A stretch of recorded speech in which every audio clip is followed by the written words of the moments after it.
और तो ये भी कोई जन्म के पुण्यार्थ होता है, पुण्य किया हुआ होता है, व्यक्ति को सत्संग में और धर्म के स्थान पर जाने का सौभाग्य प्राप्त होता है।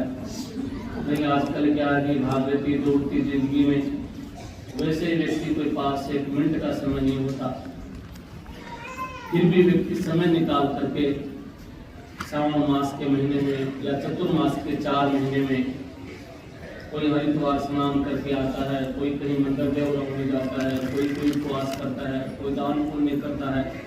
अपनी अपनी श्रद्धा से सभी सनातनी भाव से लोग जुड़े हुए होते हैं और सब अच्छे कार्य करने की कोशिश करते हैं और इसमें आप लोग भी शामिल हुए हैं। आप लोगों ने भी इस 4 मास में धार्मिक भावनाओं से आप लोग भी जुड़े हैं। कोई बड़ी श्रद्धा से शिवरात्रि की पूजा की होगी, कोई सोमवार करता होगा, कोई सोमवार भी सावन के पूरा मास करेगा, कोई आगे रक्षाबंधन आएगा, बड़े धर्म के अनुसार धर्म नाता निभाने के लिए धर्म के मार्ग पर चलने की कोशिश करेगा।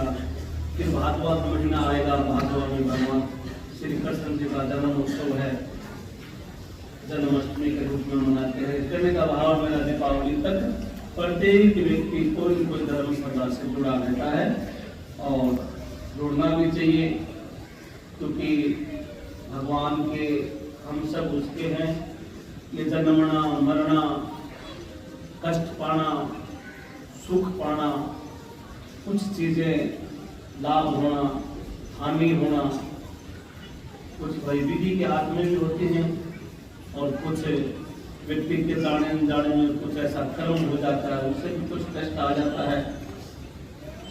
और या कुछ कष्ट आ गया, भक्ति की हुई होती है तो व्यक्ति को उस कष्ट में कुछ सीखने को भी मिलता है।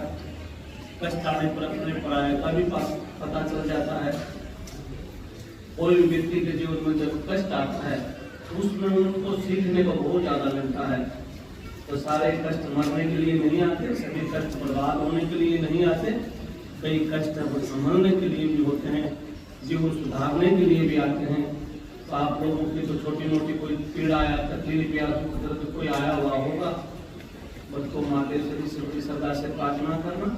आप इतनी दूर दराज से श्रद्धा से आए हो और आपको सब कोई मालूम है कि यहाँ हम कोई झाड़ा घोड़ा ये नहीं मानते, किसी तांत्रिक क्रिया से हम नहीं जुड़े हुए, हमें कुछ चीजें मालूम नहीं, क्योंकि मैया के स्थान पे जहाँ माँ है वहाँ आनंद है, माँ है वहाँ सरस्वती है।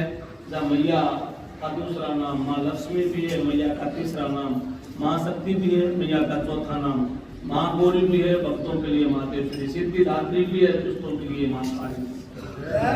हजारों नाम है इसके।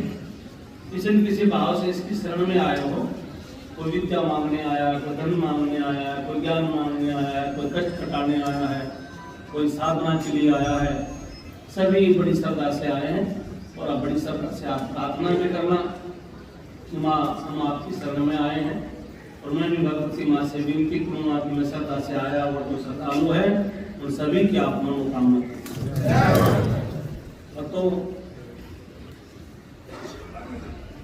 तो आजकल एक नई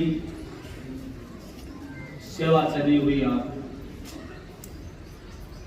हरिद्वार सावन के महीने में काफी प्रसिद्ध है। अपने तो उसी चीज को मानना चाहिए, उसी बात को मानना चाहिए जो अपने वेदों में है, जो अपने पुराणों में है, जो अपने उपनिषदों में है और जो हमारे बूढ़े बुजुर्ग जो हमें सिखाते हैं, सिखा करके गए हैं, उन बातों से हमें चलना चाहिए। नए आडंबर में नहीं पड़ना है। नए आडंबर में भक्ति टूटती है, धर्म भी टूटता है और व्यक्ति का जब धर्म ही टूट जाता है तो उसके पास कितनी भी तपस्या करो विनाश हो जाता है। इसलिए सावन मास में आप लोग कावड़ लेके आए हैं या कावड़ देने के लिए लोग गए हैं या जाते रहते हैं। मैं कहता हूँ कावड़ लाना पुण्य है, लेकिन कावड़ लाना एक मर्यादा है। कावड़ लाना मर्यादा है, वो एक तीर्थ स्थान है, वह तिरने का साधन है। अपनी बुराइयों को छोड़ देता है व्यक्ति तो संसार समुद्र से फिर जाता है। तिरना ये नहीं कि पानी में तैरना आता हो, गंगा में तैरना आता हो। घोर संकट में जूझता हुआ व्यक्ति, उसकी नैया डूबी हुई वैसी होती है। और वो जब नैया डूबी हुई होती है तो अपने आप को वो अंधकार में मानता है, डूबा हुआ मानता है। फिर वो जब एकांत में विचार करता है कि मेरा डूबने का कारण क्या रहा, जब उसके कोई न कोई कमी जीवन में समझ में आती है कि मैंने जाने अनजाने में वो कार्य किया, या मैंने जुआ खेला, या मैंने दारू का नशा किया, या मैंने किसी प्रकार के जो प्रकृति के विरुद्ध कोई कार्य किया, इस प्रकार की बातें दिमाग में आती हैं। अब हमें तिरना है। जब हम बुराई छोड़ने का साधन, सबसे सुंदर स्थान होता है तीर्थ स्थान। तो कहीं भी जा सकते हैं, हरिद्वार भी जा सकते हैं, वृंदावन भी जा सकते हैं, या कोई भी देवी देवताओं के स्थानों पर भी जा सकते हैं, जहां जाकर के अपनी गलती की क्षमा मांग करके बंची हुई जिंदगी को संसार में सुंदर करने का साधन होता है तीर्थ स्थान। आप लोग तीर्थ स्थान पर हरिद्वार कई बच्चे गए, मेले भी थे कुछ बच्चे, मुझे आकर के कहा महाराज जी हम डाक कावड़ देकर के 25 बच्चे गए। डाक कावड़ का ये अर्थ तो नहीं होता कि हम डंडे लेके दौड़ रहे हैं, डंडे लेके भाग रहे हैं, तो बूढ़ा बढ़ेगा बीच में मिल गया, कोई अपने आराम से कावड़ लेकर के आ रहा है हरिद्वार से, भगवान का भजन करता हुआ व्यक्ति 10 दिन चलता हुआ वो पैदल थक भी जाता है, डाक कावड़ के बीच में आगे पिटाई कर देते हैं, या किसको मुंह से ऐसे शब्द बोल देते हैं। क्या होता है, क्या महत्व हुआ उस डाक कावड़? माँ बाप कहते बेटा तुम्हारा पढ़ाई का समय है, पेपर देना है, परीक्षा पास करनी है, बच्चों की संगत होगी, बच्चा जिद भी कर लेता है, आपकी मानता नहीं डाक कावड़ जाने के लिए जाता है। ये सब सारी चीजें तो मैं बच्चों को भी कहना चाहता हूँ, जब तक आप विद्यार्थी हैं, विद्या के रथ पर बैठे हैं, जब तक आपको शिक्षा ग्रहण करनी है, तब तक आपको किसी डाक कावड़ की और किसी ज्यादा किसी प्रपंच में पढ़ने की जरूरत नहीं। सुबह उठ करके माँ सरस्वती का वंदन करके आपको शिक्षा की जरूरत है, और वो गुरु जो माँ बाप और जो आपको शिक्षा देते हैं उनके आशीर्वाद लेने की जरूरत है। वो आशीर्वाद जब दे देते हैं तो सारी काम अपने साथ एक साथ हुए। आज इस युग में अंधविश्वास बहुत ज्यादा फैलता है। कोई तो फोन में झाड़ा लगा करके किसका कष्ट काट रहा है, कोई तेरा महाराज बड़ा है, मेरे वाला छोटा है, कोई गीता को गलत बता रहा है, कोई पुराणों को गलत बता रहा है, कोई उपनिषदों को गलत बता रहा है। अपने को इन झंझटों में नहीं पड़ना। अपना सबका सुंदर आश्रम है, गृहस्थ आश्रम। उसी आश्रम में सबसे अच्छे गुरु हैं हमारे माता पिता।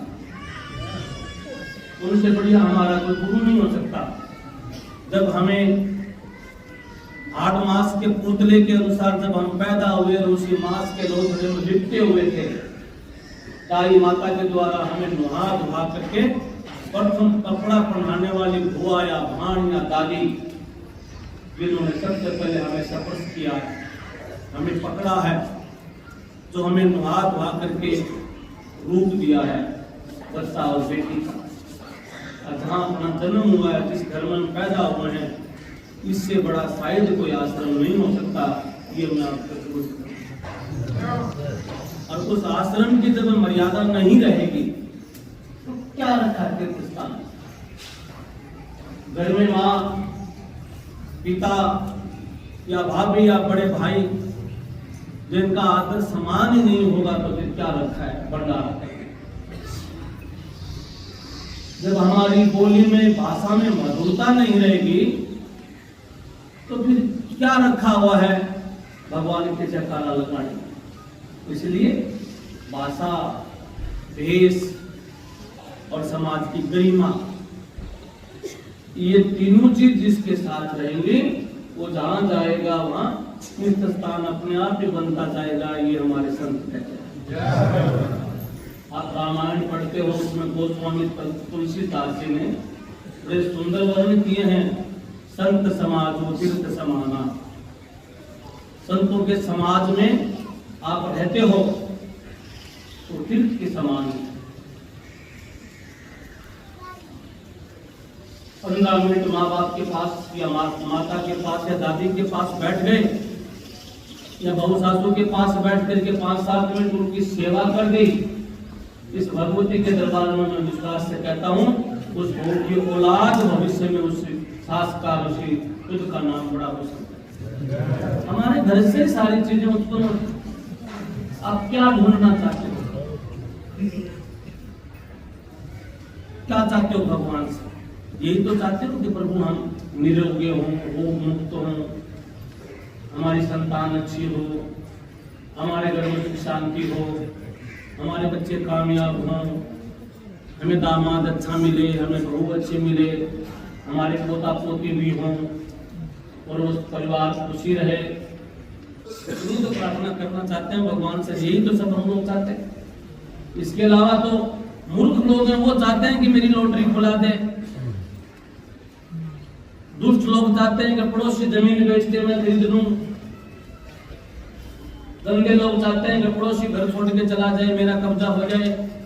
अच्छा इंसान तो ये चाहता है कि मेरे पड़ोस में रहने वाले जितने भी हैं तो सब सुखी रहें, तभी तो राम की नगरी बन जाती है, राम राज्य होता है।